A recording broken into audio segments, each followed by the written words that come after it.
The rain was relentless that evening, drumming against the thin roof of their small apartment in a quiet neighborhood. 9-year-old Alia huddled close to her younger brother Malik, their tiny bodies pressed together for warmth, shivering not from the cold, but from fear. Their stepmother, a stern woman with cold eyes, had been drinking all day and now her rage had turned toward them. "I said clean this mess before I get back or else," she had shouted earlier, her voice cutting through the apartment like a knife. Alia's heart pounded, her small hands trembling as she tried to stack the scattered toys on the worn carpet, feeling the weight of the fear pressing down on her tiny chest. She whispered to Malik, "Stay calm, Malik, don't cry, okay? We just need to be quiet." But even as she spoke, the cracks in her own courage were showing, tears slipping down her cheeks as she tried to hold it together. The apartment door slammed with a force that made the walls shake. The stepmother stormed in, her heels clicking harshly against the wooden floor. "I asked you to finish. What is taking so long?" Her face twisted in anger, and before Alia could even speak, she felt the sting of the first slap across her cheek. Malik whimpered, curling into a ball behind her, too young to understand why their own home, the place that was supposed to be safe, had turned into a battlefield. "Please, please don't hit us," Alia begged, her small voice cracking under the weight of desperation. She reached out to her brother, trying to shield him, trying to be brave. Even as her own body shook uncontrollably, memories of happier times with her father flooded her mind, simple days when he would read to them at night, when he would make them pancakes and laugh at Malik's silly jokes. But those memories were now tainted by the reality that he had not been there to protect them for months, swallowed by his own silence and indecision. She could feel the anger boiling in her stepmother's eyes, the kind of anger that had no reason, only cruelty. "You're nothing but worthless children," the stepmother screamed, her hands now grabbing Malik roughly. "Don't think I won't hurt you both if you don't listen." Alia's pleas grew louder, desperate, a mixture of fear and raw emotion spilling from her tiny frame. "Please, please, we didn't do anything wrong. Don't hurt him, don't hurt me." But her words seemed to vanish in the heavy air, swallowed by the storm outside and the storm inside their home. Every slap, every harsh word, every moment of fear chipped away at her sense of safety, leaving behind a hollow ache that only a child could feel. And yet even in that moment of terror, she found a small spark of courage, a fierce protective instinct that rose from deep within her. She vowed silently, with all the innocence and strength a 9-year-old could muster, that she would protect Malik no matter what. The night stretched on, the thunder outside echoing the turmoil within. Alia clutched Malik tightly, whispering stories of faraway lands and magical places, trying to shield his young mind from the horrors of their reality. One day things will be better," she whispered, even though a part of her wasn't sure she believed it herself. And in that whispered hope, she found a fragile thread of strength, the kind that could survive a storm of pain, even if just for a moment. As the clock ticked past midnight, a silence fell over the apartment, heavy and suffocating. But it was not peace. It was the quiet before the next wave of abuse, the pause in a nightmare that had no end. And in that silence, Alia made a choice, one that would set the course for the struggles, heartbreak, and courage that lay ahead. She would survive. She would protect her brother. And she would face whatever came next, even if it meant standing alone against a world that seemed determined to break them. The next morning arrived not with the promise of relief, but with the heavy weight of dread. Alia rubbed her swollen cheek, the memory of last night's cruelty still burning on her skin, and tried to wake Malik, whose small frame trembled as he clung to his blanket like a lifeline. Their stepmother was already moving about the apartment, her face set in a cold, relentless scowl, as if the night's violence had left her more energized than exhausted. Breakfast was a silent affair, with Alia trying to hide the bruises, forming on her arms and face beneath the oversized sweater she had borrowed from Malik. "Don't look, Malik, it's nothing," she whispered, but Malik's young eyes, wide with confusion and fear, didn't believe her. Hours passed with little reprieve. Their stepmother's demands grew louder, sharper, and more frequent, and every misstep, spilling a drop of water, dropping a fork, was met with a scream, a shove, or a slap. Alia tried to keep everything in order, her hands moving faster than her mind could process, but it was impossible. The apartment became a battlefield, and they were the unwilling soldiers, small and defenseless against a commander with no mercy. She tried again to speak up, to plead for mercy, but her words fell flat against the wall of cruelty. "Stop it, please." "I'll do better," she begged, tears flowing freely now, blurring her vision as Malik pressed himself against her, trembling. Hours bled into an afternoon filled with unbearable tension, and finally, in desperation, Aliyah thought of her father. Her heart ached as she remembered his face, once warm and kind, now distant and unavailable. She ran to him, her small fists knocking on his office door, voice quivering with hope and fear intertwined. "Daddy, please, she's hurting us again. Malik, she hit me, please come help us." She felt a spark of hope, a fragile belief that the man who had once promised to protect them could intervene, could rescue them from this nightmare. But the response was a hollow silence, followed by a cold sigh. Her father's face, once comforting and familiar, was tight with tension, his eyes avoiding hers as if her words were inconvenient, an interruption to a life he no longer wanted to confront. "Aliyah, I'm busy. Can't you handle this?" "You know she's just stressed. Try to behave," he said, his voice clipped and dismissive, cutting through her heart with precision. The words hit her like a physical blow, leaving her numb, her hope shattered. She stared at him, disbelief and horror mingling in her tear-streaked face. How could the man who had once held her, who had once promised to protect them, turn away in the moment they needed him most? Malik whimpered at her side, sensing the shift, sensing that their only anchor in the world had let go. Aliyah's heart twisted in anguish and rage, a cocktail of emotions too heavy for her small frame to contain. She tried to speak again, pleading, bargaining, anything to awaken the father she knew, but he had already retreated, leaving her with nothing but silence and the echo of rejection. It was a moment that marked the end of childhood innocence, the realization that sometimes the people who should protect you are the ones who walk away, leaving you to fight your battles alone. By evening, the stepmother's anger had not abated. If anything, it had intensified, sensing weakness in the children's spirit.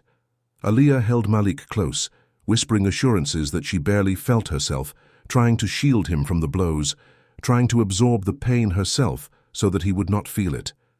"I won't let her hurt you, not as long as I'm here," she whispered, her voice trembling but firm. Each slap she endured, each scream she absorbed, became a badge of resilience, a testament to her courage in the face of overwhelming despair. But the hardest part, the part that no one could prepare a 9-year-old to endure, was the absence of her father, the man whose love should have been unwavering, whose arms should have been a shield. She realized, with a heartbreak that would linger her entire life, that sometimes survival meant learning to fight when the people you depend on refuse to fight for you. That night, she lay awake beside Malik, bruised, aching, and exhausted, and made a silent promise to herself. No matter how dark the world became, no matter how many people turned away, she would protect her brother. She would endure. She would survive. And one day she would reclaim the love and safety that had been stolen from them. Days turned into a blur of fear and quiet desperation. Each morning Aliyah awoke to the same dread, the air thick with the tension of her stepmother's unpredictable rage. Malik clung to her side, his small hands trembling as he looked up at her for reassurance she sometimes could not provide. But even in the darkness of their reality, small sparks of hope began to flicker, fragile yet persistent. Aliyah noticed them first in the kindness of neighbors, who exchanged cautious smiles, in the school teacher, who lingered a little longer during recess to check on her, in the library where she and Malik would escape briefly into worlds of books, where abuse could not reach them. It was during one of these stolen moments at the library that Aliyah discovered a strange comfort in stories of bravery, of children who endured great hardships and emerged victorious. She clutched a tattered book about young heroines facing impossible odds, whispering to Malik, "See, Malik, they survived. And we will too. We just have to be smart, just have to be patient." Malik nodded, his young eyes wide, soaking in every word, trusting in his sister's strength even when she doubted herself. These quiet moments became their sanctuary, a fragile shield against the cruelty that awaited them at home. But the stepmother's wrath was never far behind. One evening, she returned earlier than usual, her steps sharp and deliberate. Aliyah froze, sensing the storm approaching, and whispered, "Quick, Malik, under the bed. Don't make a sound." The stepmother's eyes swept the apartment, narrowing suspiciously, and she began shouting, tearing through their meager belongings in search of some imagined offense. Malik's small body shook with terror, but Aliyah wrapped her arms around him, holding him tight, willing herself to be a shield. When the stepmother finally left, satisfied with the chaos she had caused, Aliyah exhaled shakily. "It's okay. It's okay," she whispered, even as her own tears fell freely. School became a lifeline, a place where Aliyah could step into another world, if only for a few hours each day. She found friends who unknowingly gave her courage, kids who shared snacks, whispered words of encouragement, and invited her to play games that momentarily erased the shadow of abuse that followed her home. In these moments, she remembered that the world was not entirely cruel, that kindness could still exist in corners untainted by fear.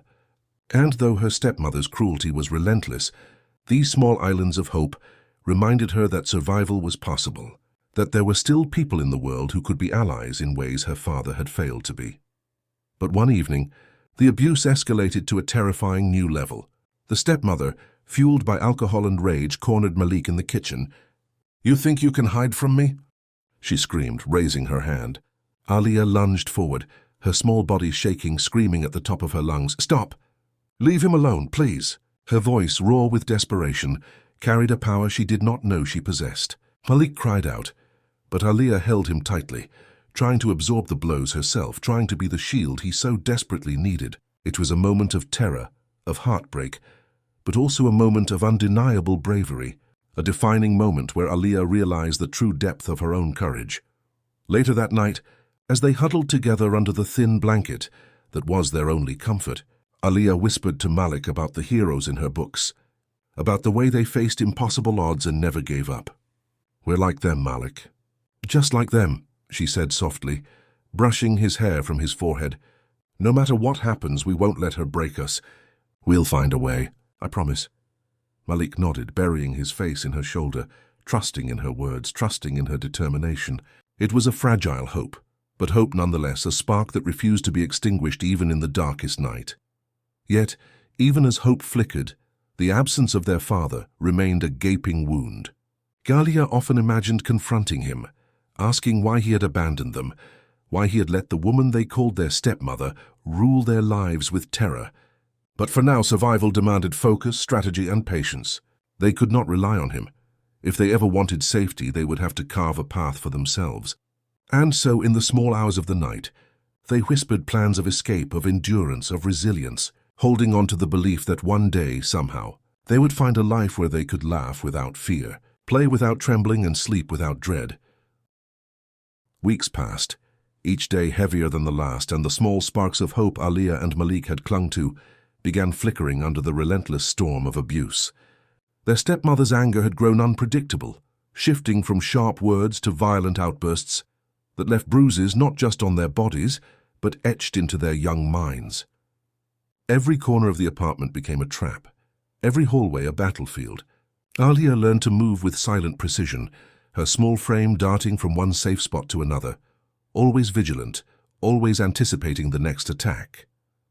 Malik followed her like a shadow, trusting her instincts, trusting the sister who had become his protector, his lifeline in a world that seemed determined to crush them. One night, the stepmother's fury reached a terrifying crescendo. She returned home earlier than usual, reeking of alcohol, eyes blazing with a cruel fire that promised pain.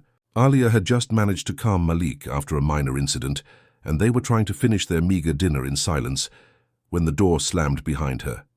"You think you can hide your incompetence from me?" the stepmother shouted, her voice slicing through the apartment. Malik flinched, pressing himself against Aliyah as she whispered, "It's okay. Just breathe. We'll get through this."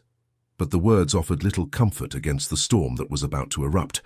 In a sudden blur, she grabbed Malik by the arm and yanked him toward her. Aliyah lunged, trying to shield him, but the force of her stepmother's hand knocked her to the floor. Pain shot through her body, but adrenaline pushed her to her feet. "Leave him alone!" she screamed, her voice cracking yet fierce. "You have no right." For a fleeting second, it seemed as though her defiance might stop the abuse. But the stepmother's rage only intensified, targeting Aliyah with a savagery that terrified both children. Slaps, kicks, and harsh words rained down, and the apartment became a storm of chaos, fear, and helplessness. It was in that moment, lying on the floor with tears streaming down her face, that Aliyah realized the depth of the void left by her father. He was supposed to be their protector, the one who would stand between them and harm. But he was nowhere to be found. No shield, no intervention, no comfort. A swirl of anger and heartbreak churned inside her, a painful cocktail that threatened to overwhelm her tiny frame. How could someone who claimed to love them abandon them so completely? She felt a surge of bitter resolve. If he would not protect them, she would. If no one else could save Malik, she would. She would fight, endure, and survive no matter the cost. The night stretched on in terror, each moment blurring into the next. Malik's quiet sobs and her own labored breathing were the only sounds in the chaos, a haunting reminder that their safety rested entirely on their own resilience. When the stepmother finally left, spent from her own rage, the silence that followed was almost worse than the violence. Aliyah collapsed beside Malik, holding him close, whispering promises she feared she might not be able to keep. "We'll be okay. I swear we'll be okay," she murmured, her voice trembling but determined. She pressed her face to his hair, inhaling his scent, trying to memorize this moment of fragile safety before the storm returned. In the following days, Aliyah began to plan, her mind sharpening with urgency. They could not continue like this, living in constant fear with no hope of protection from their father. She watched, she listened, and she learned every pattern, every moment when the stepmother's attention was elsewhere. She whispered to Malik about their plans, simple yet daring, planting seeds of courage in his young heart. "We'll find a way out," she said, gripping his small hand. "We have to be smart.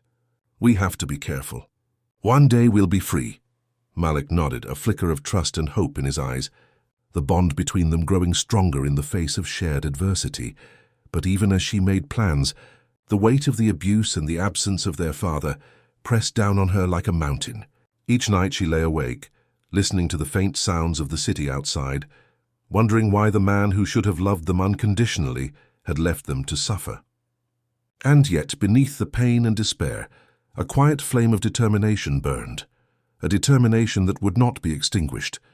Aliyah understood that their survival, their chance at freedom, depended entirely on their courage, their resourcefulness, and the unbreakable bond between siblings who refused to let the world break them completely.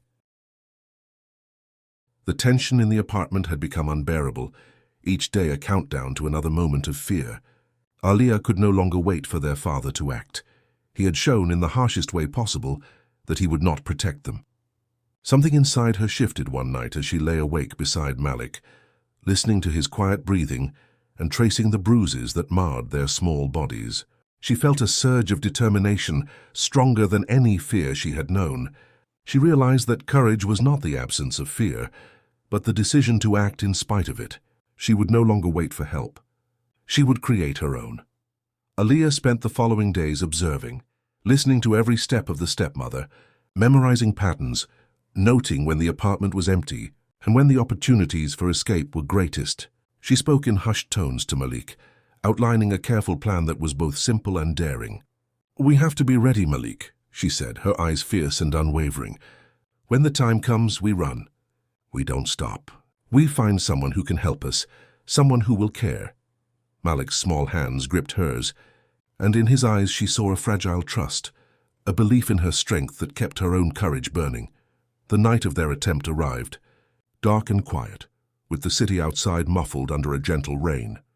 Their stepmother had passed out early after another night of drinking, leaving the apartment temporarily silent. Aliyah crept to the door, Malik close behind, whispering reassurances to him and herself. She felt her heart pounding, every nerve alive with both fear and exhilaration. One wrong move could ruin everything, but the thought of continued abuse, of being trapped under the stepmother's cruelty, made hesitation impossible. With a careful hand, she turned the lock, every click of the mechanism sounding like a drumbeat of fate. They slipped out into the night, rain soaking their small bodies, but fear and adrenaline drowned out the cold. The streets were quiet, and Aliyah led Malik hand in hand toward the only place she felt might offer refuge, the small apartment of a kindly neighbor who had always greeted them with gentle concern. Each step was tense, each shadow potentially hiding danger, yet they pressed forward, driven by desperation and hope intertwined. Alia whispered, "Almost there. Just a little further. Stay close." Malik's eyes filled with tears, but he trusted her, trusting the sister who had been his protector, his guide, and his only source of safety. Reaching the neighbor's door, Alia banged on it, shouting in a voice that trembled but carried determination. The door opened to reveal a woman's surprised and concerned face. "Please, help us," Alia cried, holding Malik close. She's been hurting us. Our father. He won't protect us. Please." The neighbor's expression shifted instantly from surprise to alarm, and she pulled them both inside, shutting the door firmly behind them. It was the first time in weeks that Alia felt the faint, incredible relief of safety, even if only temporary. As they sat together, soaked and shivering, Alia explained the full extent of the abuse, the absence of their father, and the constant fear that had dominated their lives. The neighbor listened with wide eyes, her hands clutching theirs, offering comfort and solace in a way that had been absent for far too long. In that moment, Alia realized something profound. The world was not entirely cruel. There were people willing to care, willing to intervene, willing to offer protection when those who should had failed. It was a lesson learned at a terrible cost, but a lesson that fueled a newfound strength within her. Yet even as she felt the first true glimmer of hope, a shadow of anxiety lingered. The stepmother would eventually notice their absence, and she feared what retaliation might follow. But Alia understood something she hadn't before. Courage was not the absence of fear, but the ability to move forward despite it. She held Malik close that night, whispering promises of safety. Whispers she felt in her bones were true. They had escaped, and for the first time in months the future felt like it could hold something other than fear. And in that fragile hope, Alia vowed that nothing, not abuse, not abandonment, not cruelty, would ever again take away her strength, her courage, or her love for her brother. The following days were a whirlwind of fear, relief, and cautious hope. Alia and Malik remained with the neighbor, who had immediately contacted Child Protective Services and the authorities. The stepmother's absence no longer meant peace. It meant legal intervention and the unknown consequences for those who had failed to protect them. Alia felt a strange mix of emotions: fear for what might come next, grief for the life they had lost, and a deep, fierce sense of relief that finally, someone was standing up for them. She held Malik close, whispering assurances they both needed to hear. "We're safe now. We're going to be okay. I promise," she said, though even she felt the weight of uncertainty pressing against her chest. In the quiet moments, Alia reflected on the betrayal of their father. She still could not comprehend how someone who claimed to love them could abandon them in the most crucial moments of their lives. And yet she realized something profound. He had failed to protect them, yes, but she had risen in his absence. She had been their shield, their protector, and in doing so she had discovered a courage far greater than she ever imagined she possessed. Malik looked up at her with trusting eyes, and she knew she had fulfilled that sacred duty. The bond between them, forged in the fires of pain and survival, was unbreakable. The intervention by authorities set in motion a series of events that brought a mixture of justice and confrontation. The stepmother was removed from the home and faced legal consequences for her abuse. Social workers and counselors arrived, guiding Alia and Malik through the frightening but necessary process of explaining what had happened, sharing the fear, pain, and trauma they had endured.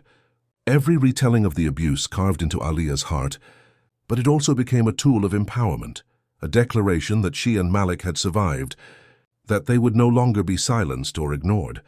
Here is the audience question: have you ever had to protect someone you love from danger or injustice? Share your experience in the comments below. Your story could inspire others. Amidst this chaos, a glimmer of possibility emerged. The neighbor, who had become their temporary guardian and protector, promised a stable home environment, love, and safety, things that had been missing for far too long.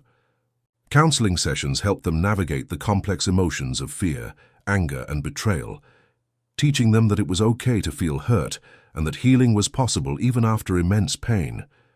Alia discovered that forgiveness did not mean forgetting, And that healing did not mean erasing the past. It meant learning to move forward with strength, resilience, and hope. In the weeks that followed, Aliyah and Malik began to adjust to their new life. The shadows of their trauma remained, but they were no longer alone in facing them.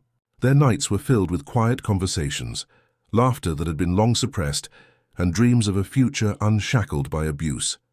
Aliyah realized that survival had transformed her. It had shaped her into a protector, a fighter, and a young girl with a heart resilient enough to endure unimaginable pain and still find hope.